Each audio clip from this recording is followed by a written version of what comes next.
नमस्कार, किस्सा यूपी का देख रहे हैं और मैं हूं आपके साथ दिव्या सिंह। नए वक्फ कानून के खिलाफ देश के कई शहरों में विरोध प्रदर्शन किया जा रहा है। वहीं वक्फ कानून का विरोध और आज जुम्मे की नमाज को लेकर उत्तर प्रदेश में हाई अलर्ट देखा गया। लखनऊ में इमाम बाड़े के शिया समुदाय के लोगों ने वक्फ कानून के खिलाफ प्रदर्शन किया। जुम्मे की नमाज के बाद लोगों ने हाथों में तख्ती लिए नजर आए, जिसमें वक्फ संशोधन के खिलाफ स्लोगन्स भी लिखे हुए थे। वहीं कानपुर में भी मुस्लिम लोगों ने सड़कों पर आकर नारेबाजी की। जुम्मे की नमाज के बाद लोग सड़कों पर प्रदर्शन करते देखे गए। इस दौरान एक लड़के ने खुद पर पेट्रोल डाल दिया, जिसके बाद पुलिस ने स्थिति को संभालते हुए 4 लोगों को दबोच लिया। इस बीच all India Muslim personal law board ने आज से देश भर में वक्फ बचाओ अभियान शुरू किया है और all India Muslim personal law board ने मुसलमानों से 30 अप्रैल को रात 9 बजे घरों, कारखानों और कार्यालयों की आधा घंटा बिजली बंद कर मौन प्रदर्शन करने की अपील की है। आज इसी पर चर्चा करेंगे। मेरे साथ स्टूडियो मौजूद हैं कैपिटल टीवी के executive editor Rajeev sir. Sir, आपका स्वागत है। धन्यवाद। नए वक्फ कानून को लेकर प्रदर्शन तो किया जा रहा है, लेकिन क्या लग रहा है इससे क्या फायदा होने वाला है जिस तरीके से ये लोग प्रदर्शन कर रहे हैं? फायदा तो हो रहा है। फायदा उन हिंदुओं को हो रहा है जो कि अब तक अंधों की तरह देख रहे थे। ये मुस्लिम समुदाय का विरोध प्रदर्शन है। और लखनऊ में कौन विरोध प्रदर्शन कर रहा है? शिया मुसलमान विरोध कर रहे हैं। कानपुर में सुन्नी मुसलमान विरोध कर रहे हैं। All India Muslim personal law board हो या जमीयत उलेमाए हिंद हो, पूरी दुनिया में जहां भी मुसलमानों के बीच संघर्ष है वहां शिया और सुन्नी का संग्राम है। ईरान में शिया सुन्नी के बीच, पाकिस्तान में शिया सुन्नी के बीच, सीरिया में शिया सुन्नी के बीच, पूरी दुनिया में शिया सुन्नी के बीच कहीं तालमेल नहीं है। हिंदुस्तान में भी ये सामान्य स्थितियों में शिया सुन्नी के बीच गाली गलौच ही चलता है। हाँ। लेकिन ये वक्फ बोर्ड संशोधन कानून आया इस मुद्दे पर, क्योंकि शिया वक्फ बोर्ड भी है, सुन्नी वक्फ बोर्ड भी है, तो ये सारे एक हो गए और अलग अलग जगह पर मिलजुल कर हम प्रदर्शन करेंगे, विरोध करेंगे और सरकार पर दबाव बनाएंगे। अब दूसरी तरफ कौन है? हिंदुस्तान, जो कि हिंदू बहुल देश है, जहां के 80% आबादी हिंदुस्तानी हैं, जो हिंदू हैं, और ऐसे तो 100% हिंदू ही होने चाहिए थे।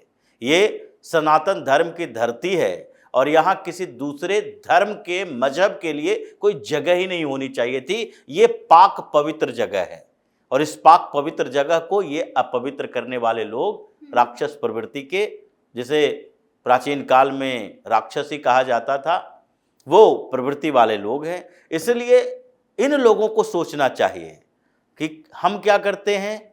ये यादवों का प्रदर्शन, ये क्षत्रियों का प्रदर्शन, ये ओबीसी ने मोर्चा खोला है, ये दलितों ने मोर्चा खोला है, ये सारे प्रदर्शन होते हैं। लेकिन ये लोग कभी एकजुट होकर इस बात के लिए प्रदर्शन नहीं किए कि अखिलेश यादव की कौन सी औकात है जो उसने राम मंदिर पर ऐसे टिप्पणी की। ये राहुल गांधी कौन होता है जो राम मंदिर पर टिप्पणी की? ये लोग कौन होते हैं जो अयोध्या में भगवान श्री राम के इस मंदिर के बनाए जाने पर सवाल उठा रहे हैं, प्राण प्रतिष्ठा पर सवाल उठा रहे हैं? राहुल गांधी कौन है जो कहता है कि राम मंदिर के प्राण प्रतिष्ठा समारोह में नाच गाना हो रहा था? ये पूरा हिंदुस्तान के हिंदुओं में से अगर 20% भी सड़क पर आकर ये 10 जनपद के, ये इटावा के, ये मैनपुरी के, ये अखिलेश यादव के या राहुल गांधी जैसे लोगों के घरों का घेराव कर दे, तो इसकी औकात पता चल जाएगी कि आगे से हिंदू के खिलाफ, हिंदू देवी देवताओं के खिलाफ, हिंदू पवित्र स्थलों के खिलाफ इसके बारे में टिप्पणी करने से पहले हमें राजनीति छोड़नी पड़ेगी। लेकिन ये नहीं करेगा। ये मुसलमान आईना दिखा रहा है। हिंदुस्तान में ये बहुसंख्यक कहे जाने वाले हिंदुओं को आईना है कि देखो कैसे होता है, कैसे पॉलिटिक्स को हाईजैक किया जाता है। 2014 से पहले ऐसे ही होता था। 4 मुस्लिम संगठन आया, हंगामा खड़ा किया, कांग्रेस की सरकार दबाव में आ गई।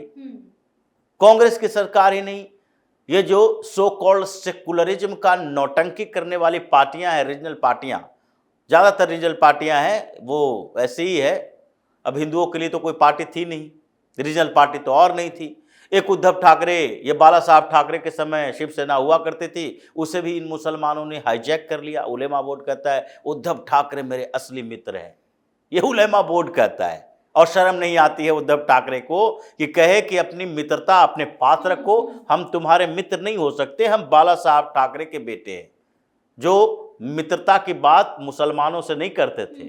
जिसके सब सवाल किया गया कि बाबरी मस्जिद के विध्वंस में शिवसेना की भूमिका है, उसने कहा पूरा शरीर है, हाथ है, पैर है, हमें गर्व होगा अगर हमारे शिवसेना के लोगों ने जाकर बाबरी मस्जिद तोड़ी होगी। तो वो बाला साहब ठाकरे का बेटा उद्धव ठाकरे हाईजैक कर लिया गया, सेकुलरिज्म का भूत सवार है, मुसलमानों का वोट लेंगे, मुसलमानों का वोट लेंगे। वो भी एक पार्टी थी, चली गई। अब शिंदे है, लेकिन वो इतना आक्रामक, इतना बेहतर संगठन वाला लीडर नहीं है जिसके शिवसेना के ऊपर इतना भरोसा भी किया जा सकता है कि हिंदुओं के लिए वो लड़ेगा। अपने स्वार्थ के लिए भी शिंदे ज्यादा व्यथित है कि किसी तरह से राजनीति में बेहतर पैठ हो जाए। बाला साहब ठाकरे ने पैठ बना ली थी। खैर, ओरिजिनल पार्टियां जितनी हैं, शरद पवार के महाराष्ट्र से शुरू करें तो वो भी मुस्लिम परस्त राजनीति करने वाले, डीएमके, एआईडीएमके, वामपंथी पार्टियां, ममता बनर्जी की पार्टी या फिर राजद या फिर समाजवादी पार्टी, ये सारी पार्टियां क्या है? ये सब लोगों ने सोच लिया है हिंदू मूर्ख है तो इसे बेवकूफ बनाया जा सकता है। मुसलमान भी मूर्ख है लेकिन वो मूढ़ है। मूर्ख और मूढ़ में अंतर होता है। वो मूर्ख है, वो बेवकूफ है, लेकिन वो मूढ़ है। मूढ़ता उसकी मजहब के प्रति है कि मजहब, धर्म, ये अपनी व्यवस्था के नाम पर वो इतना मूढ़ है कि वो एक ही दिशा में देखता है, वो इधर उधर देखेगा ही नहीं। उसको एक बार दिखता है कि देखो भाई, भारतीय जनता पार्टी हमारे दुश्मन, तो भारतीय जनता पार्टी के खिलाफ कोई भी खड़ा हो जाए, जैसे लालू प्रसाद यादव कहा करते थे अपने समय में कि राजद से किसी कुत्ते को भी चुनाव लड़ा दिया जाएगा, वो जीत जाएगा। कि तुम्हारी क्या औकात है? अपने नेताओं को ऐसे ही बात करते थे कि हम अपनी पार्टी का सिंबल किसी कुत्ते के सर पर रख देंगे, वो जीत जाएगा।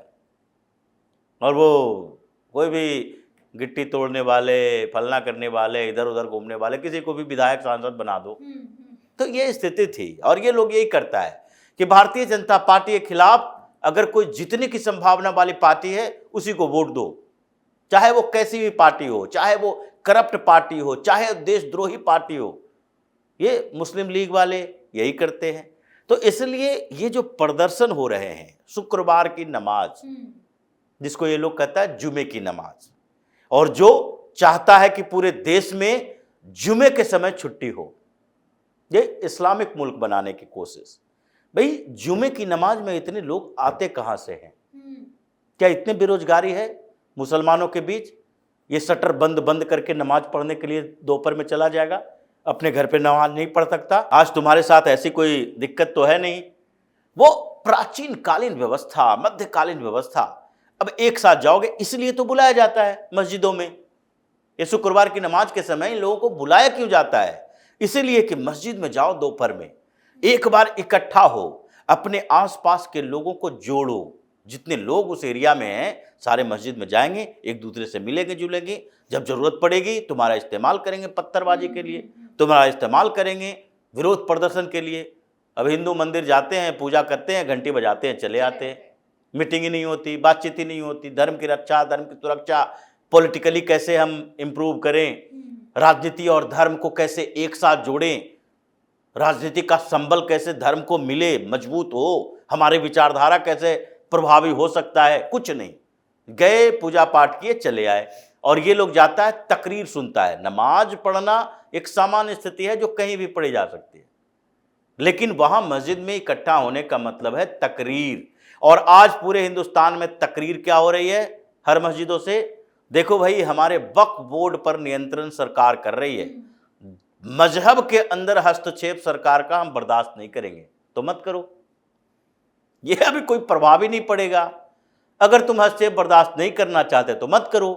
तुम आधा घंटा अंधेरा रखना चाहते हो, हम चाहते हैं कि तुम 24 घंटा अंधेरे में रहो, क्योंकि तुम्हारी जिंदगी में ही अंधेरा है। जो समझ ही नहीं पाएगा कि हमारे आगे का भविष्य कहां है, जिसको कोई लेना देना नहीं है कि देश के साथ कैसे हमारा भविष्य जुड़ा हुआ है, जो माफियाओं का समर्थन कर रहा है, ये भूमाफिया, वक्फ बोर्ड में बैठे हुए लोग, ये अपने मजहब के नाम पर राजनीति करने वाले का समर्थन कर रहा है, उसे अंधेरे में ही रहना चाहिए।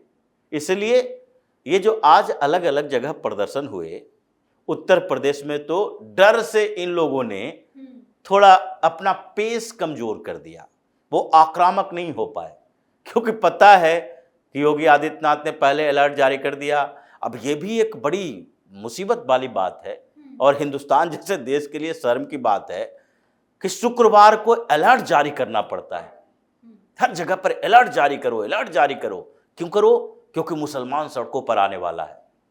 ये दहशत है सरकार में, सत्ता में, प्रशासन में, पुलिस में कि मुसलमान सड़कों पर आने वाला है, भाई अलर्ट जारी कर दो, दोपहर में कुछ भी हो सकता है। और फिर ये पूरे कम्युनिटी कौम कहेगा कि हम भाई शांति दूत हैं, शांति मानते हैं। जो सरकार भी डरी हुई है इसके उत्पाद से कि बदनामी तो हो ही जाएगी। अब यूपी में क्या है, बदनामी तो हो ही जाएगी। सरकार यही कहती है भाई शांत रखो इन लोगों को, लेकिन अब ये उत्पाती वर्ग है, उत्पात करेगा तो उसका इलाज तो करना ही पड़ेगा। तो इसलिए ये थोड़ा शांत रहा। शांत इसलिए रहा क्योंकि इसको लग रहा था डर है भाई, अगर हम कुछ ज्यादा करेंगे तो फिर वही स्थिति होगी जो पहले होती रही है। संभल से अभी निकल नहीं पाया है। ये पूरे उत्तर प्रदेश में हर जगह इसकी खबर है कि देखो बर्ग की स्थिति खराब है, सांसें अटकी हुई है, कब पकड़ के अंदर कर देगा कोई पता नहीं। ये जफर अली पहले से ही अंदर बाहर के चक्कर काट रहा है और ये 59 से ज़्यादा लोगों को गिरफ्तार करके अंदर किए हुए है और अभी लिस्ट में 500 से ज़्यादा लोग हैं। उसी तरह से बरेली में ये तौकीर रजा से लेकर उसका पूरा गैंग है जो दहशत में रहता है। इधर मदनी दहशत में है कि मदरसा वाला भी मामला थोड़ा डाउन है, योगी ने थोड़ा कम कर दिया है। ये देवबंदी होने वाला है क्योंकि जैसे ही एक्शन शुरू होगा, अभी कुछ दिन पहले हुआ नेपाल के बॉर्डर पर कई कन्वर्जन रैकेट चल रहे थे, पीट पीट कर बुला लिया गया, मारो। इन लोगों का यही इलाज है। तो इसलिए योगी आदित्यनाथ की पॉलिटिक्स अलग है, उनके धर्म के प्रति जुड़ाव अलग है और इन लोगों की पॉलिटिक्स और धर्म ये दोनों से कोई लेना देना ही नहीं है। सिर्फ पॉलिटिक्स करना है, उनके बीच कोई कनेक्शन ही नहीं है। अखिलेश यादव को कोई लेना देना नहीं है। अगर उनको लगेगा कि हम कन्वर्ट होके मुख्यमंत्री बन सकते हैं तो उस दिन बन जाए। अगर ये जम्मू कश्मीर में होते कब का कन्वर्जन हो गया होता। ये राहुल गांधी इसलिए राजनीति करता है हिंदुओं की क्योंकि इसको लगता है हिंदुस्तान है भाई 80% तो हिंदू ही है, कोई मुस्लिम प्रधानमंत्री नहीं बन सकता। तो इसलिए ये फिरोज खान का टाइटल छोड़ के ये गांधी का टाइटल सरनेम लिए हुए है। ये लोगों को लगता है इस बात के लिए, इसलिए सनातन के प्रति इन लोगों का कोई थोड़ा सा भी जुड़ाव नहीं है, बल्कि जुड़ाव है कुर्सी से चिपके हुए लोग। इसलिए इन लोगों की स्थिति बहुत जल्द ही खराब होने वाली है। हिंदू भी अब धीरे धीरे समझ रहा है, टाइम लगता है समझने में। जिसको पिछले 60-70 सालों से पूरी तरह से कोल्ड स्टोरेज में विचारधारा को पैक करके रख दिया कि वहां से हिलना डुलना नहीं है, वैसे ही ठंडे बस्ते में रहो। 2014 में उसको बाहर निकाला गया, जैसे कोल्ड स्टोरेज में आलू प्याज रख देते हैं और जरूरत के अनुसार बाहर निकालते, 2014 में ये बाहर निकले और उस विचारधारा को गर्म होते होते सामान्य टेम्परेचर पर आते आते अभी 10 साल लगा है, अभी 2-4-5 साल और लगेगा। उसके बाद इनकी राजनीति का पतन शुरू होगा। अभी पतन की शुरुआत पृष्ठभूमि लिख दी गई है, चाहे अखिलेश हो चाहे ये वक्फ वाले गैंग हो। इसके प्रदर्शन से कोई दबाव महसूस नहीं होगा, कोई फर्क नहीं पड़ने वाला है, लेकिन आगे इनके प्रदर्शन का असर हिंदुओं पर पड़ रहा है। वो थोड़ा आगे बढ़ रहे हैं और अखिलेश यादव जैसे नेताओं को कुछ दिन के अंदर ही बाहर निकलने नहीं देंगे, क्योंकि ये प्रदर्शन करेगा, मुसलमानों का समर्थन करेगा और हिंदू सड़क पर उतरेंगे, इसका घेराव करेंगे कि तुम इधर नहीं, अब मुजफ्फरनगर, सांभल, शामली इन्हीं जगहों पर जाकर अपना डेरा जमा लो और मुस्लिम मोहल्ले में ही अपना घर बना लो, तुम हमारे बीच रहने के लायक नहीं हो। यही स्थिति हिंदुस्तान के इन सो कॉल्ड सेकुलर पार्टियों की हो गई है। जी बहुत बहुत धन्यवाद तमाम जानकारी। धन्यवाद। तो वक्फ संशोधन कानून पर मुस्लिम समुदाय का विरोध जारी है। वहीं उत्तर प्रदेश में इन लोगों का प्रदर्शन पूरी तरह से फेल नजर आ रहा है, क्योंकि इनकी तरफ से हंगामा मचाने की कोशिश तो की जाती है, लेकिन पुलिस की तैयारी देखकर पहले ही भाग खड़े होते, क्योंकि इन्हें भी पता है यहाँ सीएम योगी जो किसी भी कीमत पर राज्य में शांति व्यवस्था से छेड़छाड़ बर्दाश्त बर्दाश्त नहीं करेंगे। किस्सा यूपी का में आज के लिए इतना ही। अगर आपने अभी तक हमारे चैनल को सब्सक्राइब नहीं किया है तो सब्सक्राइब कर लीजिए, हमारे वीडियो को लाइक कीजिए, शेयर कीजिए, हमारे वीडियो पर कमेंट करके जरूर बताएं कि आपको हमारी खबर कैसी लगी। धन्यवाद।